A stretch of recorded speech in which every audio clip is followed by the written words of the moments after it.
Craigslist. It's where you can find anything, from secondhand furniture to job listings, and occasionally, something that should have never been posted. Tonight I'm sharing true stories that started with a simple Craigslist ad, but ended in a nightmare. These aren't just stories, they're warnings. These people didn't know it then, but they had just entered the realm of Mr. Scary Guy. Prepare yourself for a journey beyond the ordinary, into the shadows of your deepest fears. Welcome to the world of Mr. Scary Guy.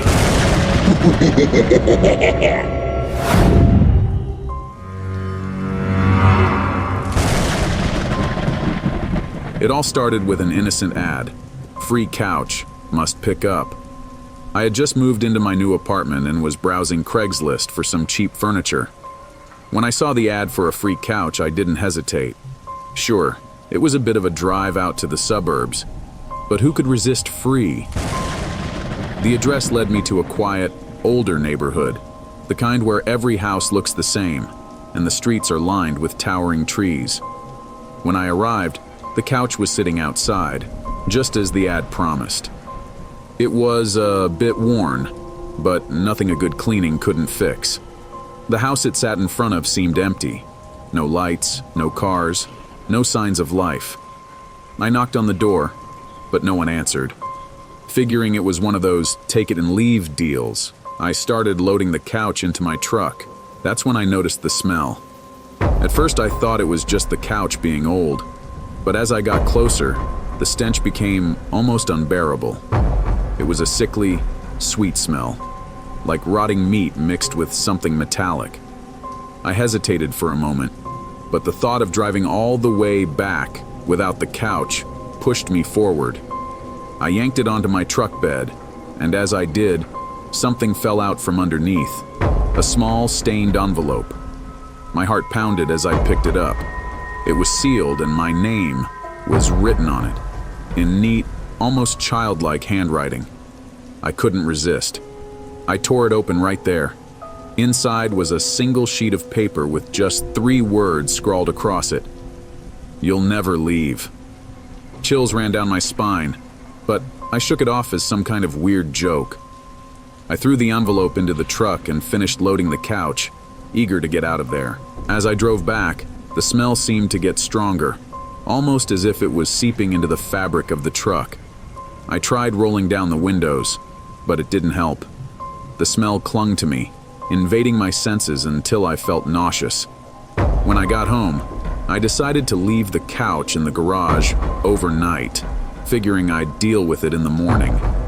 I needed a shower to wash off the stench, but even after scrubbing myself raw, I couldn't get rid of it. It was like the smell had soaked into my skin. That night, I couldn't sleep. Every time I closed my eyes, I saw that note and heard those words echoing in my head. "You'll never leave." I tried to brush it off as paranoia, but when I finally drifted off, I was jolted awake by a loud crash coming from the garage. I jumped out of bed, grabbed a baseball bat, and slowly made my way to the garage. My hands were shaking as I reached for the door. When I opened it, the smell hit me like a wall. It was so overpowering that I gagged, almost vomiting right there. The garage was dark, but in the faint light from the street lamp outside, I could see the couch lying on its side in the middle of the floor. I was sure I had left it upright. My heart raced as I stepped closer. That's when I noticed something moving underneath the couch.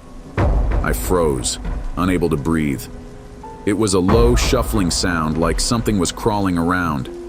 The bat slipped from my sweaty hands and clattered to the floor. The sound stopped. I wanted to run, to get out of there, and never look back, but something kept me rooted to the spot. Slowly, I reached down and grabbed the edge of the couch, my whole body trembling. With one quick motion, I flipped it over. There was nothing there, but the smell. It was stronger than ever, like the source was right in front of me. That's when I saw it. A dark stain had seeped through the bottom of the couch, spreading across the garage floor. It looked almost like blood, but darker, thicker. And from the middle of the stain, something was poking out. Something small and white. I knelt down, holding my breath as I reached for it. My fingers touched something cold and smooth. I pulled it out slowly, revealing a small white bone. I stumbled back, my mind racing, trying to make sense of what I was seeing. That's when I noticed the sound again. The low, shuffling noise, now coming from behind me. I spun around, but the garage was empty, or so I thought. In the shadows, something moved. It was a figure, barely visible in the darkness. It looked like a person, but there was something wrong. Its limbs were too long, its movements too jerky. As it stepped into the light, I saw its face. It was pale, almost featureless, except for the eyes. Two dark holes that seemed to suck in the light around them. I wanted to scream, but no sound came out. The figure moved closer, its eyes locked on mine. I backed away, but there was nowhere to go. The garage door was closed, and the only way out was through the figure. It reached out a hand, and I felt a cold, clammy touch on my arm. That's when I snapped. I turned and ran, barreling through the door and into the house. I didn't stop until I was in my car, speeding away from that house, from that couch, from whatever had just touched me. I never went back to that garage. The next day, I packed up my things and left the apartment. I didn't care about breaking the lease or getting my deposit back. I just wanted to get as far away as possible. But no matter where I went, that smell followed me. It's in my clothes, in my skin, in every breath I take. And at night, when everything is quiet, I still hear that shuffling sound, getting closer and closer.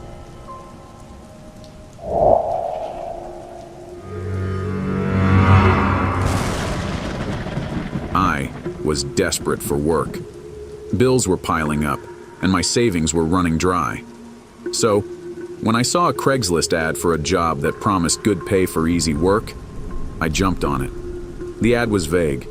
Just said they needed someone for a night shift at a warehouse out in the sticks. No experience necessary. It sounded too good to be true, but I was in no position to be picky. I called the number, and a man with a gruff voice answered. He asked if I could start that night. The sooner the better, he said. I hesitated for a second, but then I thought about my empty bank account and agreed. He gave me the address and told me to show up at 10 p.m. The warehouse was way out of town, down a long, deserted road surrounded by thick woods. By the time I got there, the sun had set, and the place was pitch black, except for a single light over the entrance. There were no other cars in the lot, no signs of life at all. I almost turned back right then, but I told myself I was being paranoid. I needed this job. So, I parked my car and walked up to the door. It was unlocked, and when I stepped inside, the first thing I noticed was how cold it was, the kind of cold that sinks into your bones. The place was huge, rows and rows of shelves stacked high with boxes. But there was something off. The whole warehouse felt wrong. The air was thick, like it was hard to breathe, and the silence was deafening. I called out, but no one answered. My voice just echoed through the empty space. I checked my phone, thinking maybe I got the time wrong, but it was exactly 10 p.m. I was starting to get a bad feeling about this. That's when I heard it. A soft, rustling sound, like something moving between the shelves. I told myself it was just a rat, or maybe the wind, but deep down, I knew it was something else. I called out again, louder this time. Still no answer, but the rustling got closer, louder. I started to back away, my heart pounding. That's when I saw him, a man standing at the end of one of the aisles. He was tall, dressed in dark clothes, and his face was hidden in the shadows. "Hey!" I called out, trying to keep my voice steady. "Are you the one who posted the job ad?" The man didn't respond. He just stood there staring at me. I couldn't see his eyes, but I could feel them on me. like he was sizing me up. I took a step back, and that's when he moved. It was fast. Too fast. 1 second, he was at the end of the aisle, and the next, he was right in front of me. I didn't even see him move. He just appeared. My heart was in my throat as I stumbled back, nearly tripping over my own feet. The man stepped closer, and that's when I saw his face, or what was left of it. His skin was pale and stretched tight over his skull, with deep, hollow eyes that seemed to bore into me. But the worst part was his mouth. It was sewn shut, thick black threads crisscrossing his lips. I wanted to scream, to run, but I was frozen in place. The man reached out, his long, bony fingers brushing against my arm, and suddenly, I felt a sharp pain shoot through my chest. It was like someone had plunged an icy dagger straight into my heart. Everything went dark for a second, and when I came to, I was lying on the cold concrete floor, gasping for air. The man was gone, but I could still feel his touch, like a burning brand on my skin. I scrambled to my feet and bolted for the door. I didn't stop running until I was in my car, tearing down that dark, deserted road. My chest was still aching, and every breath felt like it was being ripped from my lungs. When I finally got home, I checked the mirror and saw a thin, black thread poking out of my skin, right where the man had touched me. I tried to pull it out, but it wouldn't budge. It was like it was sewn into me. The pain hasn't gone away. It's like something is inside me, twisting and writhing just beneath the surface. And sometimes, late at night, I feel it moving, like it's trying to crawl its way out. I don't know who that man was or what he did to me, but I know one thing. I'm never going back to that warehouse, and I'm never trusting a Craigslist ad again.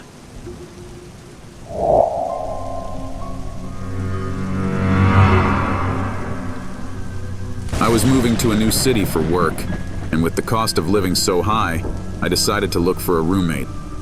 Craigslist seemed like a good place to start, so I posted an ad. A few days later, I got a reply from someone named Jason.